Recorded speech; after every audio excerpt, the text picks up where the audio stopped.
پہلا اشرا چل رہا ہے اللہم ارحمنا یا ارحم الراحمین. چلے یہ ہو گیا. اب ہاں دراصل جو گفتگو کرنا چاہ رہا تھا میں وہ یہ کہ ہم بیسکس تھوڑا ریوائز کر لیں گے. اب ہم ہمارے نماز پڑھنے کے طریقے، ہمارے وضو کرنے کے طریقے کیسا ہمیں کرتے ہیں. ہمیشہ سب سے پہلے جب ہم نماز کے لیے ٹھہرتے ہیں تو ہمیشہ بڑے مساجد میں جاؤ، گاؤں میں، شہروں میں، کہیں پہ بھی جاؤ، سب سے پہلے کیا بولتے ہیں؟ کندھے سے کندھا لگا کے کھڑے ہو جاؤ بولتے. مطلب کیا سمپل سے بیچ میں جگہ نہ کو چھوڑو بول کے. تو اس کے پیچھے بہت بڑا اہم مسئلہ ہے. کیا ہے کہ ایسا جگہ چھوڑ کے نماز پڑھنا بالکل غلط ہے. ایک بات ذرا جنے بولتے ہیں بیچ میں شیطان آتا، شیطان آتا نہیں آتا وہ الگ بات ہے، لیکن جب ہم اللہ کے گھر میں کھڑے ہوئے ہیں تو سب جنے جو ہے ایک ڈسپلن کے ساتھ کھڑے ہونا بہت ضروری ہے. تو آپ یہاں پہ ایک چار جنے کھڑے، ادھر ایک دو جنے کھڑے، پیچھے ایک چار جنے کھڑے، کیسا ملے ویسا مرضی سے ٹھہرے بولے تو یہ ڈسپلن نہیں ہوتا ہے. جب اللہ کے گھر میں ٹھہرتے تو کیسا رہنا؟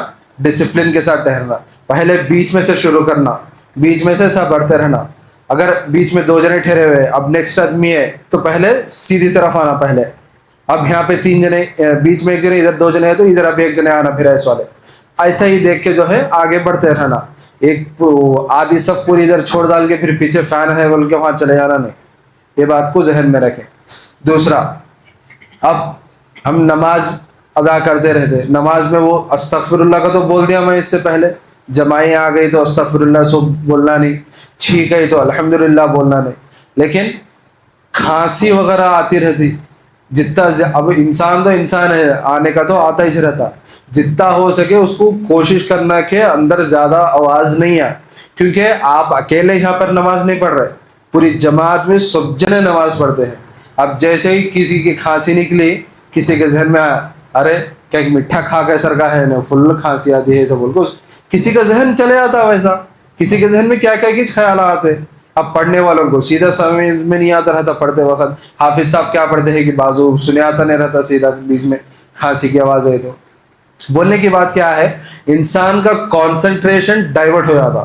جیسے ہی اب یہاں رہتے رہتے ہمیں نماز پڑھ رہے ہم پیچھے سے بونگا کا تو آواز کر لے کے جاتے ہیں، سمجھو سب کا کانسنٹریشن کیسے ڈائیورٹ ہو جاتا کہ نماز میں بھی کسی کی آواز غیر ضرورتاً، بغیر کسی ضرورت کے بار بار اگر آئے تو انسان کا کانسنٹریشن بھٹک جاتا.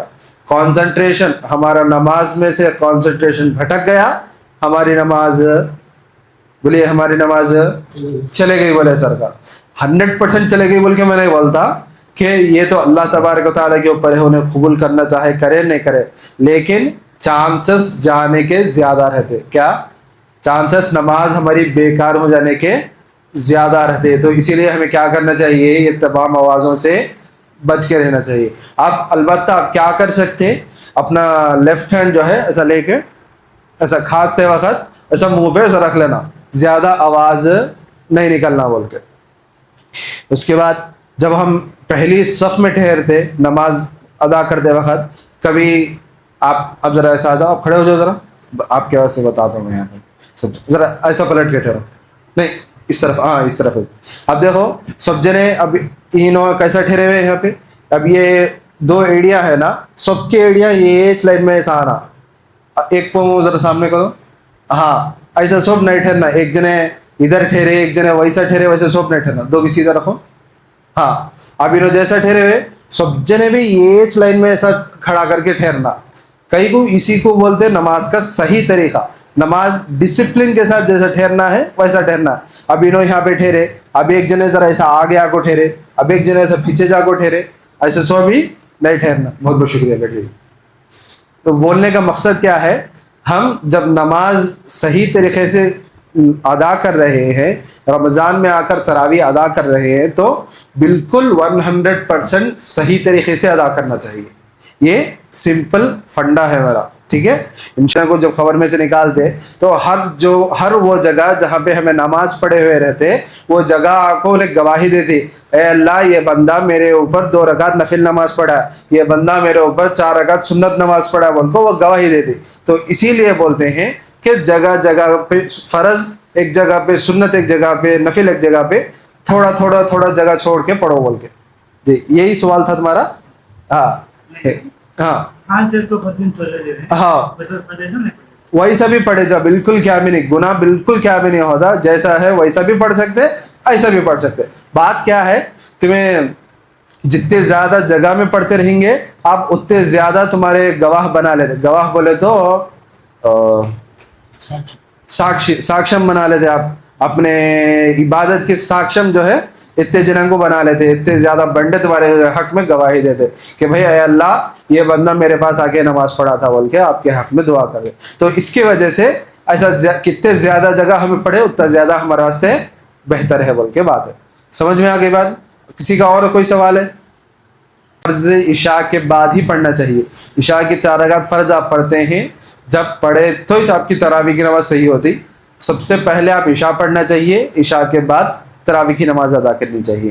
البتہ اب جیسا کہ ہر نماز کا اپنا الگ الگ ثواب رہتا، اب اگر تراویح کی نماز بھی جماعت کے ساتھ مل کے آ کے پڑھیں گے تو جماعت کے ساتھ قرآن سننے کا بھی ثواب ملیں گا، جماعت کا بھی ثواب ملیں گا. اب اتنے رکعت چھوڑ گئے وہ آپ کی نصیب ہے، اب اس سے زیادہ کیا کر سکتے ہیں جی. اب جمعہ کی نماز میں کیا ہے، جیسے ہی اذان ہو کے جو پہلا بندہ آتا کہ اس کو جو ہے ایک پہاڑ کتا ثواب ملتا. کتا ایک پہاڑ کتا ثواب، ایک انسان کے امیجنیشن کے واسطے ہے. پھر میرے کو پوچھو نہ کہو کہ آپ سب پہاڑ میں تولتے سو تمہیں دیکھے کیا بول کو، بس ایک امیجنیشن کے واسطے حدیث میں ذکر ہے کہ کس جو کوئی بھی بندہ جیسے اذان ہو کے جمعہ کی اذان ہوتے ہی جلد سے جلد پہلے مسجد میں جو بندہ آتا اس کو جو ہے ویسا پہاڑ گتا ثواب دیا جاتا.